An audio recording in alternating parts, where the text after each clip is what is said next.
What tests diagnose hepatocellular carcinoma, HCC? Imagine trying to find a tiny, hidden treasure inside the liver.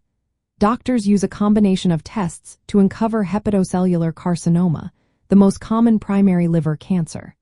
First, blood tests are essential. The alpha-fetoprotein test measures a protein that fetal liver cells produce. Elevated levels can suggest HCC, but it's not definitive because other liver conditions like cirrhosis or injury can also raise AFP. So, doctors often look at AFP levels alongside imaging results. Liver function tests check enzymes and proteins such as alanine transaminase and bilirubin. These tell us how well the liver is working but don't directly diagnose cancer. A full blood count helps assess overall blood health and can reveal anemia or infection, which might be related to liver issues. Next, imaging tests are vital. Ultrasound is usually the first step, especially for those at high risk, like people with cirrhosis. It can spot suspicious masses but isn't always precise.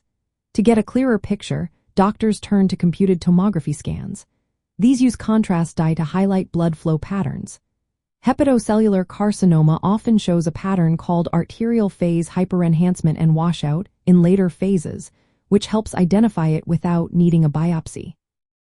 Magnetic resonance imaging with contrast offers even more detail, helping to distinguish tumors and assess their size and spread.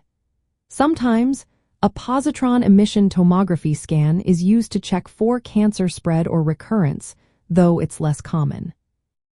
When imaging and blood tests aren't enough, a biopsy might be performed. This involves taking a small tissue sample from the liver tumor for microscopic examination. It confirms whether the lesion is cancerous and what type it is. However, biopsies carry some risks and are usually reserved for cases where imaging is inconclusive.